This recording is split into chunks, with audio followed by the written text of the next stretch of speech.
Shabbat Shalom, everybody. This is Phil R. Houston Patio Gardens. We're in Houston, Texas on July 8th, 2024.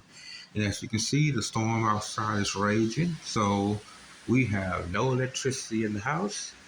So I broke out my emergency supply kit. All right. Yes, emergency supply rations, oatmeal for my wife, noodles for me, and our emergency camping stove. Since we live in an apartment, a modern apartment, all the appliances are electric. Uh, they're utterly useless when there's no power. We're going to upgrade to getting a generator. I'm going to get a lithium generator, solar powered, uh, next month, and a solar refrigerator.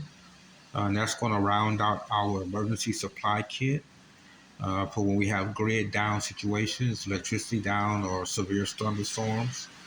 Well, as you can see, we keep a good stock of water all the time. That's one of my jobs as the husband is to make sure that the emergency supplies are always intact and ready to go, um, as well as maintaining meal prep and things like that. So um, I use this camping stove often. When I go out to my brother-in-law's place out in Dayton, Texas, I camp out there a lot. When I visit them for the Shabbats and for the feast days. So this camping stove is one I've used many, many times. And as you can see, I have my mattress, always kept dry and clean inside the box. And I'm using a fire starting cube, strictly designed for this camping stove. It leaves no residue as it's done. Um, and it's like what he was indoor and outdoor because it's smokeless. So, and then I'm using this air outside to the screen in order to carry the rest of the residual odor out to the outside of the apartment. Okay. I know I might be violating some kind of apartment rules or whatever, but grid down situation, you have to do what you have to do, and you have to be able to have those skill sets necessary in order for you to trust in the Most High, because He prompted me to get this stuff. And I'm glad that I listened. I'm glad I listened to my brother-in-law who told me, prepare, be prepared. Don't just let things happen. So, so this is the whole kit. I got everything. I got pots and pans, food forks in there. Some more uh, fire tabs. I get my snake bite kit and stuff for camping. I have a truck tent that goes in the back of my truck. We're going to get a 6-person ground tent.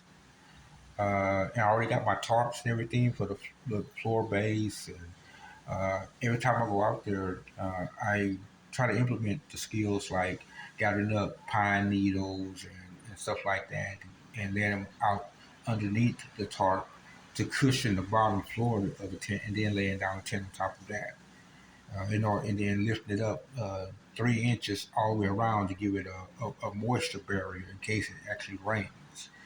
So my brother was teaching me how to cinch that up, how to make that using drawstrings in order to create a waterproof area that the tent sets in, so that you don't wake up in your sleeping bag, with water in your bottle.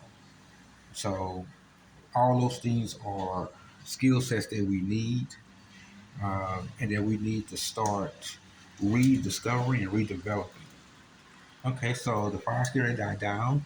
It's probably brought the water up to a boil, so I'm going to grab the safety tab and look at that steam.